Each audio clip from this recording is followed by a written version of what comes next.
The British monarchy is a representation of many things about Britain itself, a family that functions as a paragon of the resilience and ambition, to put it lightly, that made them conquer a large part of the world from their small island. There's a certain interest in their affairs considering they're still probably one of the most powerful institutions in the world. What are these developments, and are there going to be any changes in light of them? Stay tuned. In this video, we explore the answers to this briefly. The death of the Queen. Queen Elizabeth II had one of the most interesting reigns of a monarch in recent years, acting as a strength for her country through numerous crises and ushering in one of the most stable reigns of a monarch in modern history. Although the powers of the monarchy are largely ceremonial rather than imposing, she used them to influence the world and her people as positively as she could. A few months ago, on the 8th of September 2022, Queen Elizabeth II passed away quietly at the age of 96 after ruling Britain since 1952. Her reign of 70 years remains the record for the longest ruling British monarch in history. She had a full life and set thousands of great precedents, choosing to inspire those that came after her and guiding the royal family as a proper matriarch. During what was probably the worst PR period the crown suffered recently during the Prince Charles and Princess Diana debacle, she advised the two to divorce and saved both parties from much more embarrassment. Say what you will about her, the royal family would definitely feel the vacuum of her presence, and of course, things would have to change around there. Buckingham Palace releases new images of the royal family.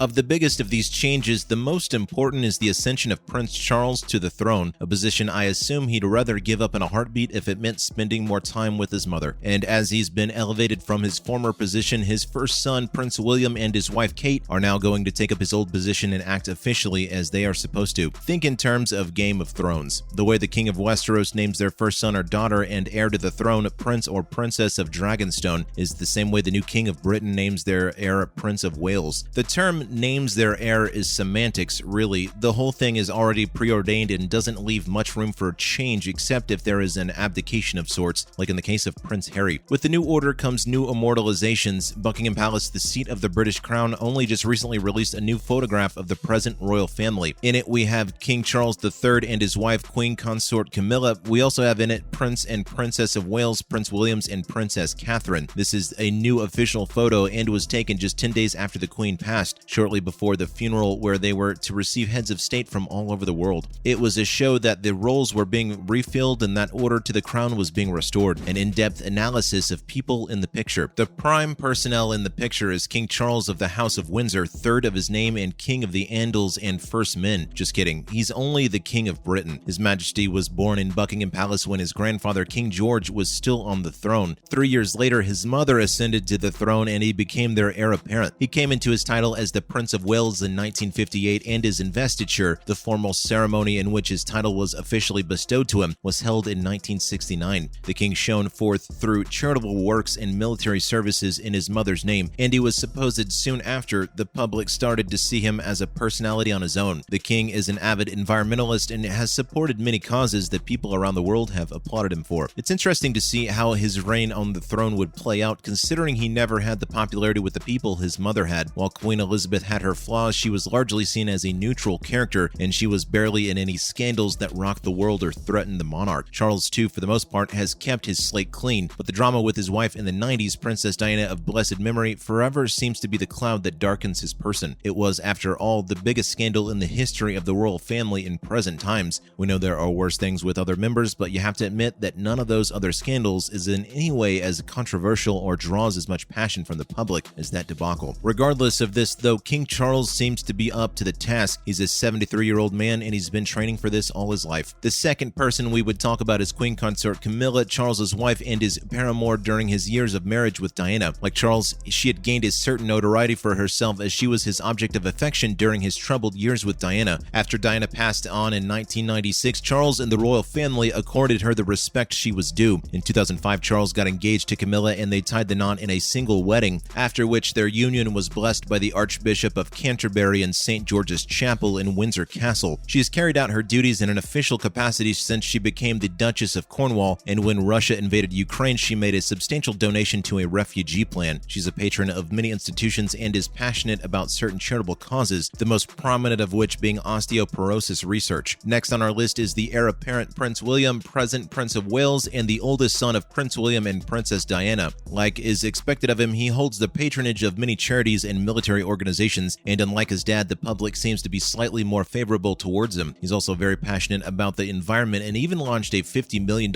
initiative to speed up research for environmental solutions. As the heir apparent, he sometimes functions in an official capacity on behalf of the king, something he'd been doing since when the queen was still alive. He got married to Kate Middleton in 2011, and since then the couple has had 3 kids, the eldest of which is Prince George. Kate Middleton started out as a graduate of art history when she met Prince William in college. They had an on and off relationship until he proposed, and they got married in 2011. She is seen as a fashion icon in British society and has also enjoyed the good press, of which Prince William seems to be the beneficiary. She's also a charitable character and is a patron of many charitable institutions. The king's coronation. Though Charles became king immediately after his queen mother's death, the official coronation didn't take place until certain things had been put in place, and he is to be crowned next year. Yes, a date has already been set. On the 6th of May 2023, King Charles will be crowned as the official British monarch and the head of the Commonwealth. The Queen Consort Queen Camilla will also be crowned alongside him. This was announced just a few days ago. For many of us, except those of you who somehow saw Queen Elizabeth's coronation in 1952, this would be the first time we see a new British monarch officially ascending the throne. The formal ceremony would be held in Westminster Abbey and of course would be presided over by the Archbishop of Canterbury. There would be a lot of foreign dignitaries in attendance. Just don't expect it to look like Mardi Gras. It would most likely be a formal and solemn event. Unlike what Game of Thrones would have you believe, there won't be a feast either. The royal family has said the event would be a reflection of the monarch's present role in Britain while somehow sticking to roots and traditions they've already been associated with. As we mentioned before, those eagerly awaiting the ceremony should be aware that you would only find academic and historical fascination with it. There are even rumors that it may yet be the shortest coronation in recent times. A few have claimed that it would only last an hour. It would be the second televised coronation in British history after Queen Elizabeth's. The roots and traditions that the royal family are referring to are extensive, by the way. Westminster Abbey in itself has seen many official royal events in its life, the latest of which was Queen Elizabeth's funeral service and the wedding of the Prince of Wales to Kate Middleton. King Charles becomes the head of 14 Commonwealth realms when he is crowned. Amongst these countries include Canada, Australia, Jamaica, Papua New Guinea, Belize, Grenada, Tuvalu, Antigua and Barbuda, St. Lucia, the Bahamas, the Solomon Islands, St. Vincent and the Grenadines, St. Kitts and Nevis, and the United Kingdom. And as we enter into a new era of the world order, we'll see how the new royal family navigates it. And that marks the end of today's video. What do you think of the new royal family? Let us know your thoughts in the comment section. If you enjoyed this video, don't forget to like and subscribe to our channel. Thanks for watching and have a nice day.